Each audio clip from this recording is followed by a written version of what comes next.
Bom dia, boa tarde e boa noite, pessoal! Estamos aqui para mais um vídeo no meu canal. Meu nome é Guilherme Rodrigues e eu estou aqui hoje porque eu gostaria de trazer uma reflexão a respeito de um acontecimento muito triste que ocorreu por esses dias e eu gostaria de refletir com vocês as causas e como prevenir que ocorra mais situações desse tipo, que é o caso daquele modelo e digital influencer Bruno Krupp, que atropelou e, de certa forma, matou o adolescente de 16 anos. Provavelmente vocês já ouviram falar dessa história, que é um modelo que não tinha carteira de motorista e conhecido já por andar em alta velocidade, ao que parece, ali pela região da Barra da Tijuca, aqui no Rio de Janeiro, e ele atropelou um jovem de 16 anos que teve a perna amputada com o impacto da moto consequentemente, esse jovem faleceu. Detalhe, a via ali, se eu não me engano, é permitido andar 50 ou 60 km por hora e o modelo Bruno Krupp estava a 150 km por hora. 3 dias antes desse ocorrido, ele foi parado em uma blitz da lei seca, ele se recusou a fazer o bafômetro e ele ainda fez um vídeo debochando.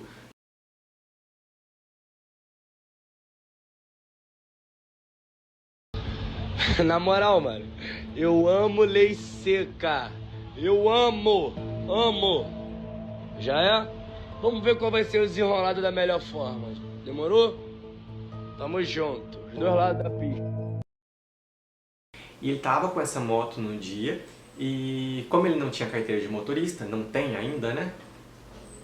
A moto deveria ser guinchada, porém, neste ano houve uma mudança na lei sancionada pelo presidente Bolsonaro que tornou possível veículos parados em blitz que estão irregulares, porque a moto desse Bruno Krupp estava sem placa, e aí o Bolsonaro sancionou uma lei ainda esse ano que proíbe o guinchar automóveis que estão irregulares, que antes deveriam ser guinchados, mas hoje não pode mais, desde que alguém com carteira de motorista, né, compareça e leve o veículo. E foi o que aconteceu. Então, estava com uma moto que ele não tinha carteira de motorista, ou seja, ele não deveria estar dirigindo, e a moto ainda estava sem placa. Entendeu?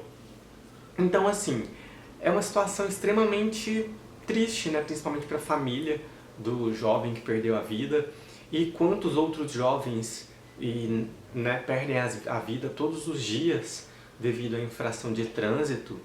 E tem uma questão em relação a isso que eu gostaria de trazer para a gente pensar a respeito, que é por que uma pessoa chega a um ponto desse, um jovem, uma pessoa ali que teoricamente deveria já ter uma certa noção dos seus atos, estava dirigindo a 150 km por hora, ou seja, quase 3 vezes mais do que o permitido, sem carteira de motorista, sem placa e sem um pingo de responsabilidade com o próximo e até com si mesmo, né? Então, o que leva as pessoas a agirem dessa forma? O que leva as pessoas a terem esse tipo de comportamento? Bom, eu percebo que nisso assim está muito presente uma coisa que é a falta de empatia, a falta de respeito, a falta do senso de coletividade, que está faltando muito nos dias de hoje. Grande parte das vezes as pessoas, elas não enxergam o todo como algo importante a ser pensado. As pessoas estão pensando cada vez mais em si e, como se diz, foda-se os outros, né?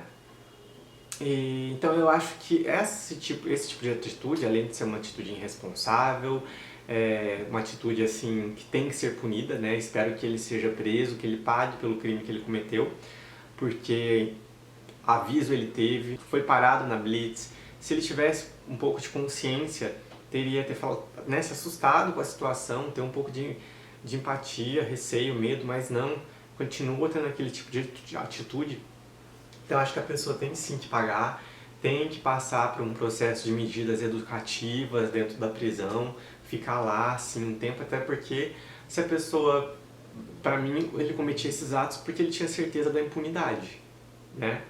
Então, se o que ele fez foi tirar a vida de uma pessoa por falta de responsabilidade,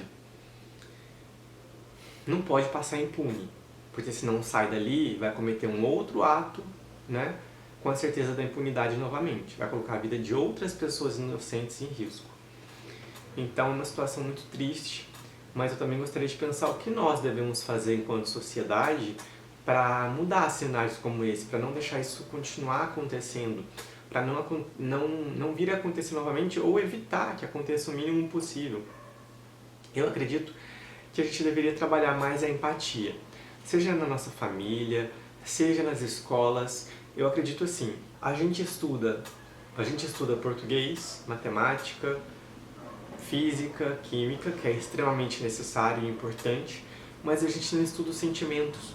Então acho que a gente deveria ter disciplinas nas escolas, independente de ser particular, de ser pública, que a gente vai estudar sim os sentimentos, a gente vai estudar o respeito, a gente vai estudar a empatia, porque isso é muito importante, porque se eu tenho empatia com o próximo, eu vou deixar de fazer um monte de coisa errada, entende? Que vai prejudicar o outro.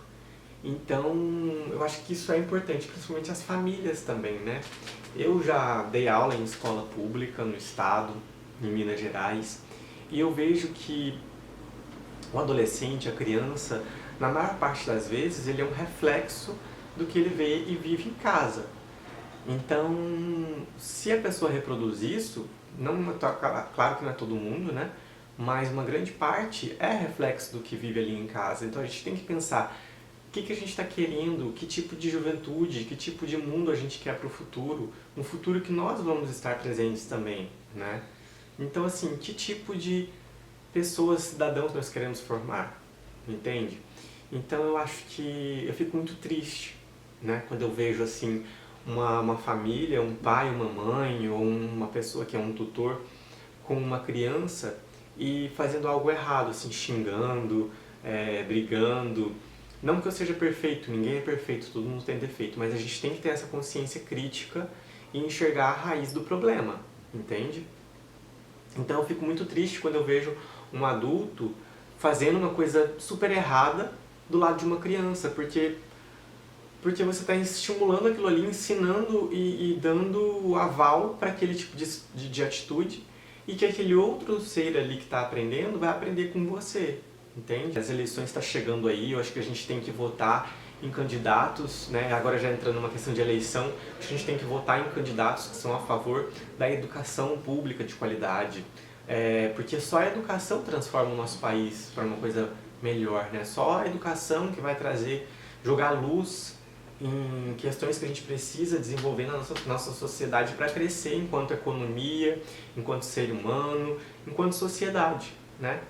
Então, comenta aqui embaixo o que vocês acham a respeito disso, se vocês concordam, se vocês discordam. Curte esse vídeo, me segue no Instagram, que também vai aparecer aqui, e se inscreva aqui no meu canal para você acompanhar mais vídeos sempre que eu postar, tá bom? Então eu espero que vocês tenham gostado e agradeço vocês terem assistido o meu vídeo até aqui, tá bom? Então é isso, fui. Valeu!